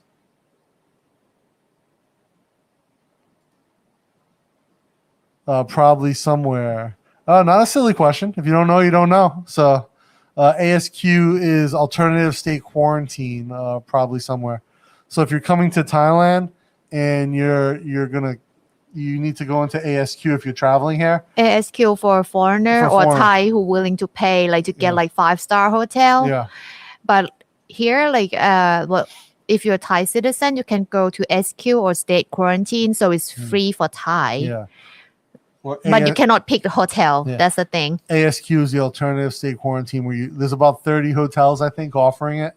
Maybe more now. Yeah, maybe more. And you basically stay locked up in the ASQ. And now they've actually... Goodwill. Well, it depends on your hotel. Good food or good Well, it depends on how much you pay for ASQ. You can stay in like 5-star hotel here in Bangkok and get like good service. Yeah. But you cannot go out of the room. That's it. Yeah, so now you can't leave the room at all. So it used to be that after your first test, you could get an hour a day outside. Maybe you can go to the patio. Yeah, the terrace. But now you can go if you have a terrace in your place. You can. But before you used to be able to go to like a common area, and now they've done away with that. Cannot. Yeah. Yeah. So that's it. So that's a big challenge. I have friends who have had both experiences, good and bad, in ASQ, coming back, and I think the difference is always the food, right? No matter how big or small your place is, then you end up with good food, bad food. It makes a big difference. Yes, because you have to stay in a room, and like if they serve you the food that you don't like, it's like It was but you can order Grab. I think you can order Grab. No, cannot. Cannot now? No. So now you used to be able to, and now with everything going on, they had actually just shortened ASQ to 7 days. And now it's back up to 14 because of the outbreak. And it's essentially it's food. Food makes a difference. Frank was telling me when he was in, the food was great. You know, all the days kind of blend together. Like after the first couple days, like you have no idea, like is it 4 days or 5 days? What's going on? And then they come and do temperature checks. Yeah. They do your tests. Yeah. But yeah, now it's like no outside. When my buddy Mark did it, he was one of the first people to come back in ASQ. Did it the peninsula of all places, right? So no, it's not cheap. Good food. He had a suite, right? Nice balcony. Peninsula Hotel? Yeah. My God. Yeah. How much he paid for 14 days, right? Yeah, not cheap. With a suite. Yeah, like you get what you pay. Yeah. And so but great food, and then he could go out to the river every day. I think you can order like a room service, right? Room service, but after that's like additional. Your meals are included with the Yeah, ASQ. but like if you want If you want something room, else, you just can call. order. But it's not 24/7, right? So it's So not hungry at 3 a.m. Yeah, you can't. It's not like I think the room service stopped at like 10 or something. But you could still order, like you want a snack, you call up and order. It's just an extra fee. But their outside time every day was at the river. So nice. So they bring you out to the river, whereas like some of them, like they'll bring you to the roof. Because if you don't know, pretty much every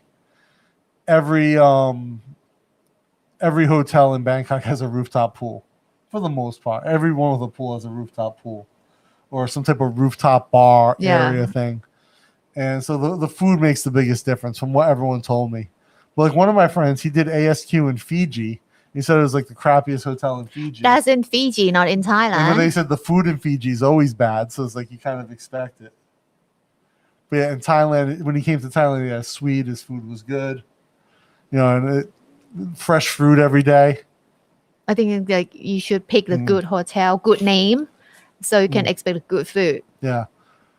So, Chris, real quick. So it's not about the color temp. It's really about the way that the screen is projected. So that's like the biggest part of it. It's not like a backlit LED screen. Cody says, I may pick up a Kindle before I leave. If I don't like it, I'll sell it to you if you still want one. Yeah, we could do that. Oh, damn. So you definitely want a balcony because there's no outside time right now. And Cody, to be honest, I think in June, you're not going to get outside time at your ASQ. So wait, this is May, right? Yeah. So he has a month. Yeah. So find a good spot and find someone with good food. Pick like a good hotel, good name, and like with balcony option will be great, and like river view will be good. Yeah. I think it's more fresh air than the city view. Yeah, for sure. Fresh air will make a difference. Maybe pick like a hotel that like along the Chao River, like the area for like Icon Siam area. Yeah, like one of my buddies, when he was in the Westin, he had a view of Aso. Oh yes, that's a city view. You don't really like get a good air there. Yeah, so that was like it's a good view because you see the train, you see that big intersection, but no fresh air. Yeah. And every time you open that door is incredibly loud. Yeah. So, I mean, I would definitely stay there for 14 days. I would say pick the Chao Phraya River view. I would definitely go with the Chao Phraya River view if you can get it. I don't know if it's Shangri-La, it's ASQ. I don't know if Shangri-La is, or Mandarin. But I know Peninsula is for sure. Peninsula, and what else is on that road? Mandarin, Marion Oriental, the Shangri-La. Oh, Oriental, I don't think they will do it. Oriental is like super, like, no. Same price as the Peninsula. I think it's more, isn't it? I don't think so. I think they're the same. Think about a coffee there. Just a cup of coffee there. How much you pay for that? Yeah, but it's good coffee. I had sorbet at the Peninsula. It was like 300 baht. Not the Peninsula, the Mandarin. I'm thinking about. I think that those are the big ones on the river. I think Sukosol is Sukosol is in the city. Yeah, but they have nice views because of where they are. You can see train. Is that what you wanted to see? No, if you look out the back. That's too bad they tore down Dusit. At the back of Sukosol is like a Victory Monument. Yeah. You want to see Victory Monument? I like it.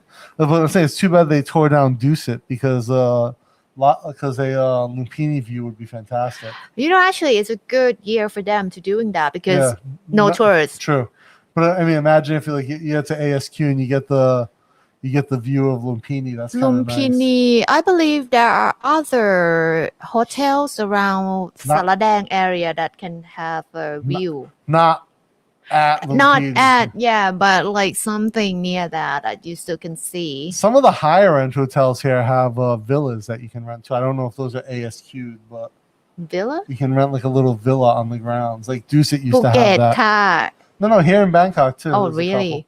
A couple of the older hotels. I don't know, but like for the Phuket, I think they used to have like a ASQ that you rent a villa in Phuket. Yeah, no problem. Probably somewhere. That's what we're here for, to share whatever info we have. And hopefully we're right. We try to be informed.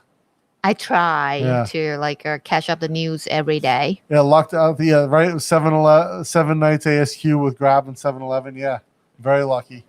I think it was only a couple weeks they were on the 7 nights. Yeah, and they only had just started letting Grab orders in. They are like 7 days if you get like a vaccine, right, from outside. It was, but now like 14, they change.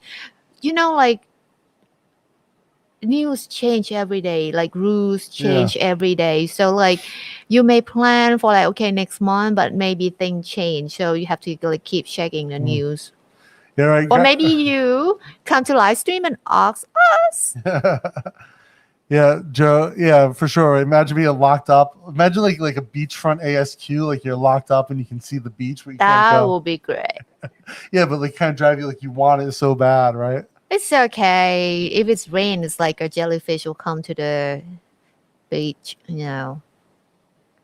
Some guy on the 6th floor was lowering a basket to a Grab from his ASQ, and the guy 2 floors below took it. Oh my God. Really? That's hilarious. Is it real? I don't know if that's true, but if it is, it's hilarious. It's brilliant. Just wait for the guy to be rolling up and oh my God. How will this affect those of us who are vaccinated? Yeah, so John, good question. So before, up until like a month ago, not even, up until May 1st, if you entered the country with a vaccination, your ASQ is 7 days. Now everyone is back to 14 days. So that will last at least until we get, I think, 30% of the population vaccinated or the new cases are under control.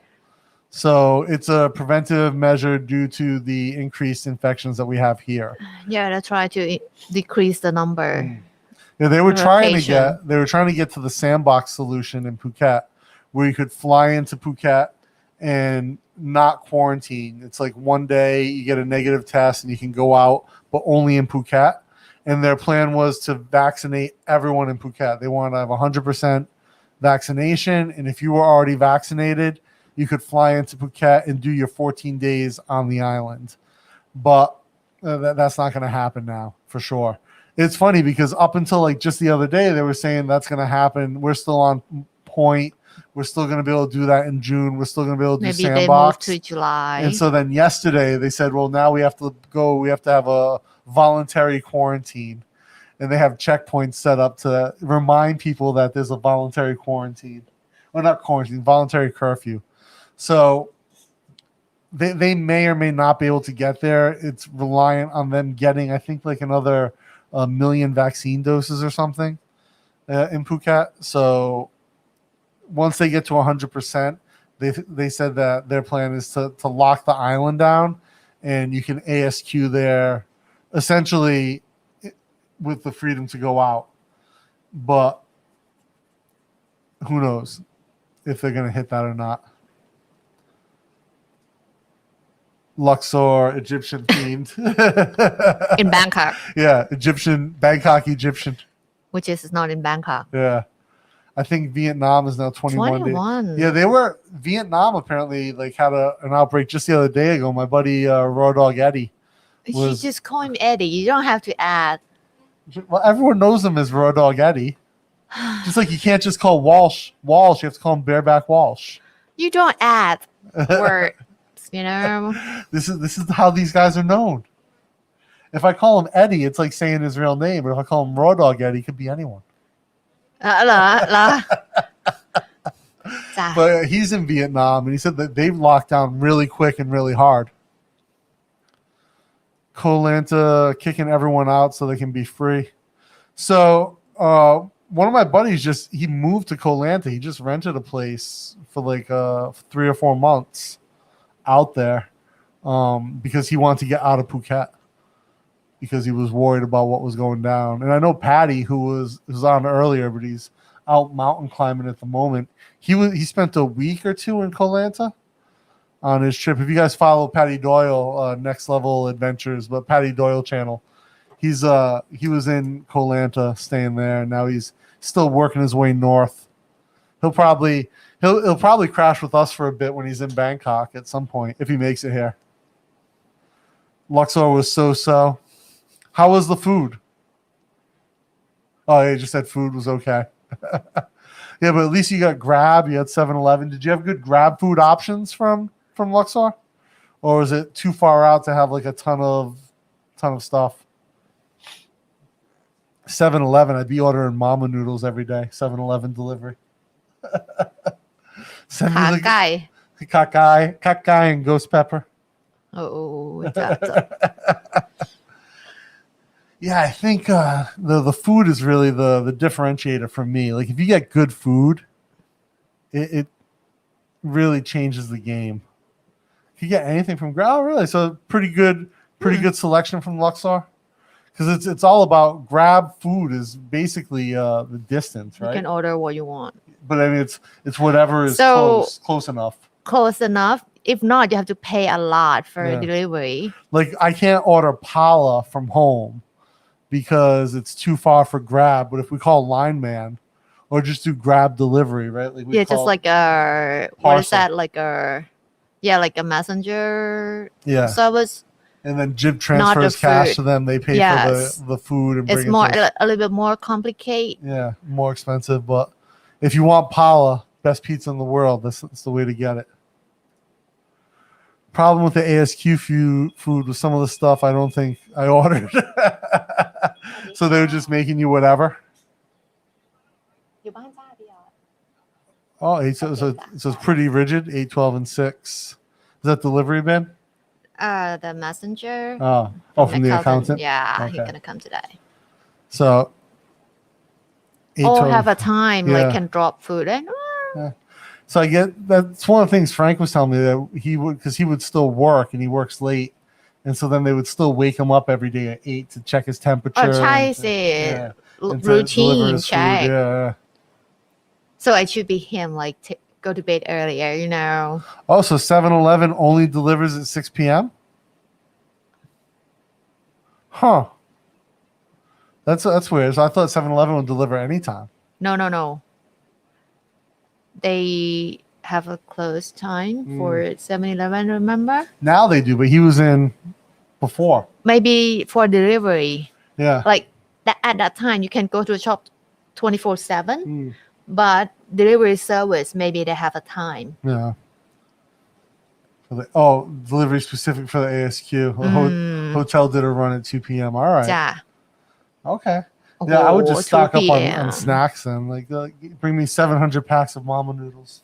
Ghost pepper mama. Micey. Then the hotel could deliver to you at 6. All right, that's not bad.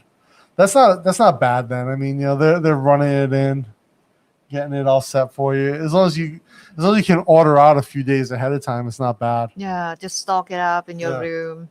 So don't eat it all in one day. What was I'm curious actually, Bosho, what was the drinking water situation? How much drinking water did they give you in ASQ?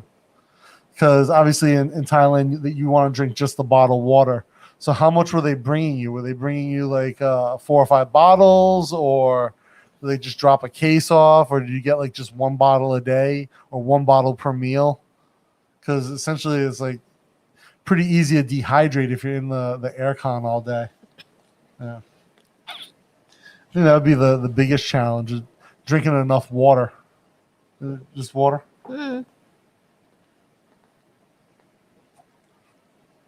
It hits my nose. So they gave me 12 big bottles of water for the whole 7 days? Or per day? Oh, in his room when he arrived. Okay. Maybe he can request it more later. I think you can order online Big C as long as it's over 2,500 baht. Yeah, some of the Big C, you can get Big C delivery. I get Villa delivery sometimes. You like stuff from Villa? They messed up my order last time, though. They sent us. So now we maybe move to order from like Big C or Macro. Yeah. Oh, Macro. You need the... It's like a 12.50. Yeah. I think it's a minimum order. Macro is good, but everything is... Macro is like shopping at Sam's Club in the U.S. Everything's huge. We have like the one near us on Nut here. True, yeah. Maybe We can get delivery. Oh, mushroom, canned mushroom. Emil said coffee or that asparagus juice. That doesn't sound good at all. Huh? Asparagus juice. Asparagus juice. That sounds questionable. For the 7 nights. Asparagus juice. I like asparagus. I don't know if I'm willing to drink asparagus juice. I'll eat it as like a salad or a stir fry, but juice is no. Here's the real question: when they gave you coffee in ASQ, was it just 3-in-1, or did they actually bring you like brewed coffee? This is what I want to know.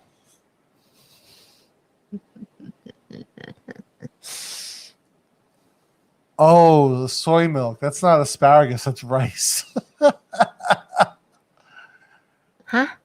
He said that had the juice boxes had asparagus, milk, and bean on the cover. I think that's rice. Rice milk, yeah. It's a GABA. It's like a growing rice. It tastes like it's like a sweet type of milk, yeah. It's rice. It's rice, yeah. Rice milk. Yeah, it looks like asparagus, but yeah, it's rice. Do they have a People of Walmart comparable in BKK? I don't know, Jay. Have you ever seen People of Walmart? What's that? People of Walmart. Let me.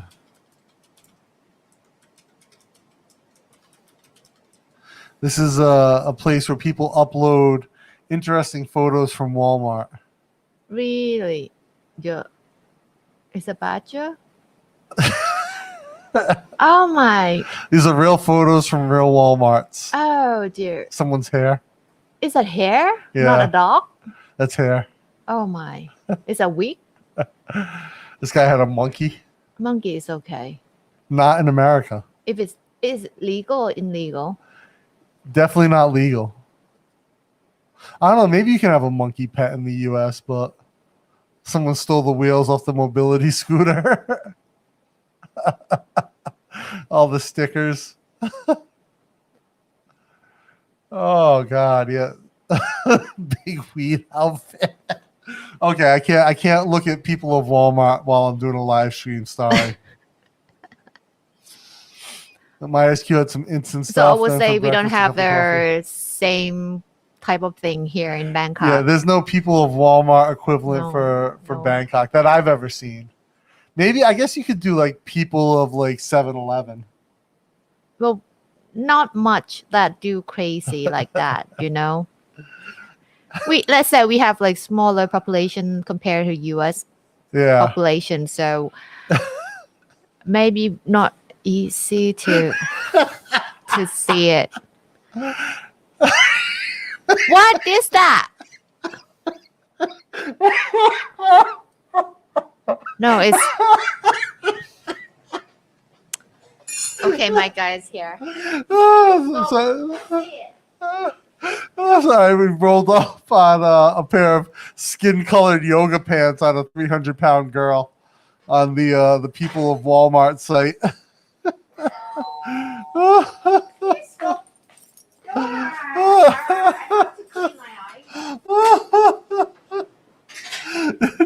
Jim's face.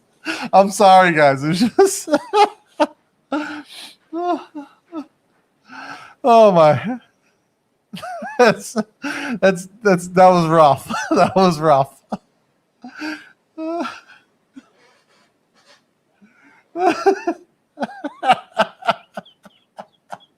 I can't stop laughing. I'm sorry. I saw a compilation of Thai solutions to the plastic bag ban a while. Yeah, that was a pretty good one where Thai people were like doing all types of weird stuff or crazy stuff with to replace the plastic bags. Sorry, the accountant from our business accountant for the company sends a messenger to pick up our tax documents every month. So Jib's like having a conversation with them. She usually sends some type of snack over for Jib as well, like some type of traditional Thai snack. Sorry. No need to be sorry. That was hilarious. All right, you really just need to have a video series of Jib reacts to people of Walmart. That could be an interesting video, Jib reacting to people of Walmart. The problem with that is then I would have to subject Jib to more people of Walmart videos because she would have to then watch it. Snack from the, what is that from the accountant? It's a stitch. Oh, now, so no snacks this time. The accountant sent Rilakkuma dishes, it looks like. Wait. So we've used the same accountant since we started our business. Oh, nice. So from our accountant, every month she sends something. So basically every month, there's a lot of paperwork with the business here. So we have to keep like all the tax receipts, all of our invoices have to be printed and notarized. Then we have to send everything over and she consolidates everything for us. No, don't do that shit. Oh, yeah, the Kim Jong-un looking at things. So there is a Facebook group called Thais Pointing at Things. And it's just like photos of Thais pointing at things. It's definitely. Sometimes it can be funny.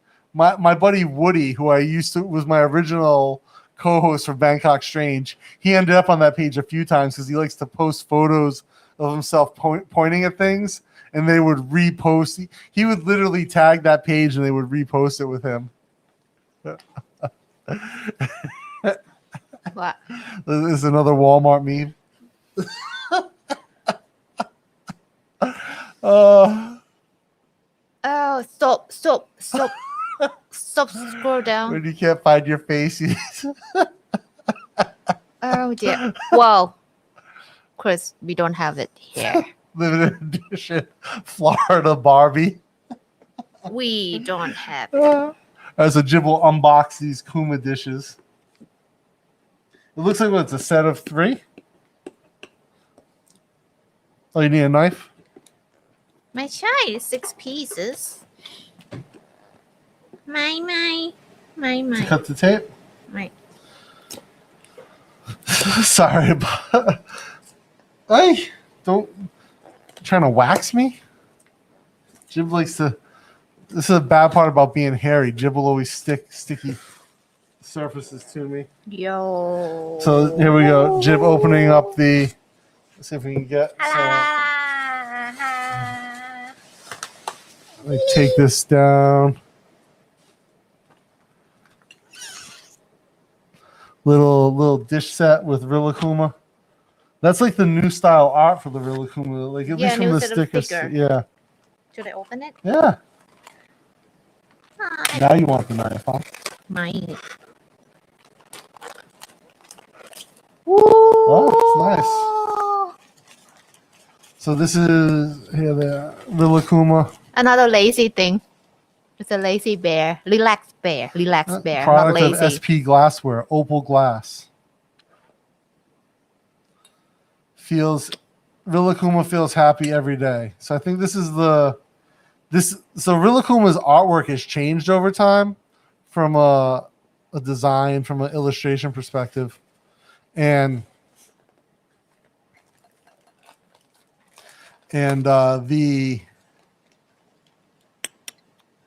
this is like the more recent one. There's actually a great Rilakkuma animated series on Netflix. If you guys have Netflix, it's like a animation mixed with claymation. It's quite interesting. So much plastic. Yeah, they definitely wrap that up with plastic. Oh my God, I just saw the yoga pants on people of Walmart. Forever unclean. Go to, I think it's the 3rd page, the limited edition Florida Barbie, page 4 on people of Walmart. Limited edition Florida Barbie. Oh, so bad. All right, with that, guys, we've been on for about 2.5 hours. So I think we're going to wrap it up and get started on the day. A lot of projects to get going. So Anyway, guys, we appreciate you all rocking with us today, hanging out for a couple hours on the live stream, talking about Thailand. So, yeah, like I said, we've got a few projects. Hopefully, I'll have a few craft and making videos coming up the next couple weeks as I bang stuff out. I'm going to try and go out and film some Klong videos today so I can do some walk and talks, talk about some design issues, and not be around people, ideally. And also, again, the next big thing that we'll announce will be the channel memberships. Like I said, I figure out the Discord and like some of the other stuff that will go with that, and the badges. I want to have all that done before we do that. So, and also thank you for recommending People of Walmart to Jib. Ah. All right, guys. With that, again, thanks for rocking with us. Until next time, keep taking action. Make your ideas reality.